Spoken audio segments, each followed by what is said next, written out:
মানুষের প্ল্যানের বাইরেও অনেক কিছু হয়। এই যেমন আমি চেয়েছিলাম এবারের ঈদটা ঢাকায় করব, কিন্তু হঠাৎ করে এমন একটা সিচুয়েশন ক্রিয়েট হলো যে আমাকে গ্রামে এসে ঈদ করতে হলো। তো এটা ছিল আমাদের গরু। আর এই যে আমার ঈদের দিন সকালবেলা হচ্ছে আমার হাজব্যান্ড রেডি হয়ে গেছিলো নামাজের জন্য, এবং তার ভাইদের জন্য অপেক্ষা করছিল যে সবাই মিলে নামাজ পড়তে যাবে। তো এই যে তারা 3 ভাই আর হচ্ছে আমাদের মানে ঘরের বড় ছেলে সবাই মিলে নামাজ পড়তে চলে যাচ্ছে। তো যাই হোক, এটা ছিল আমাদের ঈদের গরু। আলহামদুলিল্লাহ, সব কিছু মিলে আলহামদুলিল্লাহ, মানে আল্লাহ আসলে সব কিছু নির্ধারণ করে রাখে মানুষের জন্য। তো সেই অনুযায়ী আলহামদুলিল্লাহ। তো এরপরে হচ্ছে নামাজ থেকে আসার পরে এই যে কুরবানি ঈদে যা হয় নর্মালি, মাংস কাটাকুটির পরে তারপর হচ্ছে 3 ভাগ করা, তারপর মানুষকে দেওয়া বিলানো, ওইগুলোই আর কি।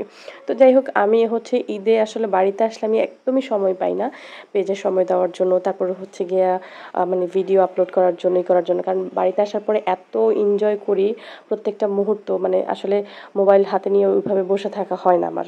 তো যাই হোক, আপনাদের ঈদ কেমন কেটেছে অবশ্যই কিন্তু জানাবেন। আমাদের ঈদ আলহামদুলিল্লাহ আলহামদুলিল্লাহ অনেক ভালো কেটেছে।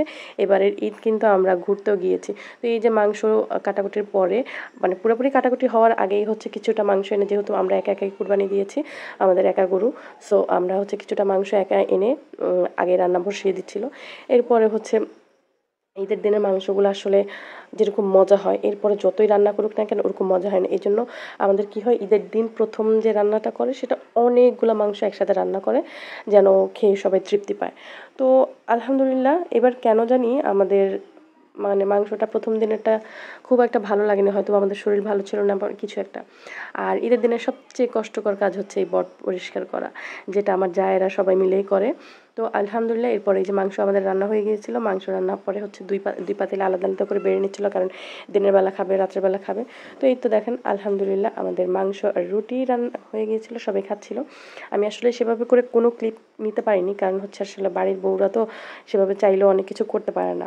তো এটা ছিল ঈদের মানে পরের দিন ছিল, কারণ ঈদের দিন আসলে কাজ করতে করতে একদম বিকেল হয়ে গেছিলো, বাচ্চাদেরকে একদমই আমরা সময় দিতে পারিনি।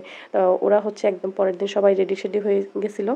রেডি হয়ে দেন হচ্ছে ওরা বাবার থেকে সালামি নিবে, কেউ কারো বাবার থেকে নিবে, কেউ চাচর থেকে নিবে। সালামি নেওয়ার জন্য আবার সবাই ঈদের দিনের মতো সুন্দর করে সাজুগুজু করছিল। সাজুগুজু করার পরে এই যে ওদেরকে আমি বললাম তোমরা একটু হাঁটো, আমি একটু ভিডিও করি। ওরা ওদের মন মতো হাঁটতেছে ঘুরতেছে, কারণ ঈদের সালামি বলে কথা, ঈদের সালামি তো মিস করা যাবে না। তো এই যে দেখেন ওরা 3 বোন, মানে আমি সবসময় যেটা বলি আমাদের ঘরের 3টা রাজকন্যা, এই যে সেই 3টা রাজকন্যা এখানে। আলহামদুলিল্লাহ, সবাই ওদের জন্য অবশ্যই অবশ্যই দোয়া করবেন। আর ছেলে 3টা কেন জানি রেডি হয়নি, একজন ঘুমেছিল আরেকজন দুষ্টামি করতেছিল, এই জন্য ওদেরকে রেডি করিনি। তো এরপরে হচ্ছে এই যে দেখেন ওর বাবা হচ্ছে ওদেরকে সালামি দিচ্ছিল সবাইকে। আসলে সালামিটা কোনো মানে বাচ্চারা তার টাকা বোঝে না, কিন্তু একটা অ্যামাউন্ট দিলে ওরা খুশি হয়, বাস এই জন্যই ওদেরকে দেওয়া। তো বড় মেয়েটা হচ্ছে রেগেছিল, কারণ ও ঘুরতে যেতে চাইছিল। আমরা বললাম যে ঈদের 3য় দিন ঘুরতে যাবো, কারণ ঈদের পরের দিন সবাই ক্লান্ত ছিল আর একটু বৃষ্টি বৃষ্টি ভাব ছিল, এই জন্য আমরা বের হইনি, কারণ বাচ্চাদেরকে নিয়ে বের হবো, বৃষ্টি হলে আসলে ঘোরার কোনো আনন্দই নেই। তো এরপরে দেখেন আমাদেরকেও সালাম দিয়েছে পাশাপাশি করে, মানে আমরা 4 যা, আমাদেরকে পাশাপাশি করে সালাম দিয়েছিল। আমরা সেটা নিয়ে একটু ঢং ঢং করতেছিলাম সবাই মিলে আর কি। তো যাই হোক, আসলে এই মুহূর্তগুলো অনেক বেশি এনজয় করি, কারণ সবাই মিলে যখন থাকি না অনেক হাসি ঠাট্টা অনেক কিছুই হয়। তো এরপরে হচ্ছে মেয়েগুলাকে দোকানে, মানে বাড়ির সামনে যে দোকান আছে ওইদিকে নিয়ে যাচ্ছিল কিছু কিনে দেওয়ার জন্য ওর বাবা। তো বড় মেয়ে কতক্ষণ বলে যাবে না, কতক্ষণ যাবে, এরপরে এই তো আস্তে আস্তে যাচ্ছিল। তো যাই হোক, আসলে আপনাদের ঈদ কেমন কাটছে অবশ্যই জানাবেন, আর আমার ভিডিওটা ভালো লাগলে অবশ্যই লাইক কমেন্ট শেয়ার করবেন। আল্লাহ হাফেজ।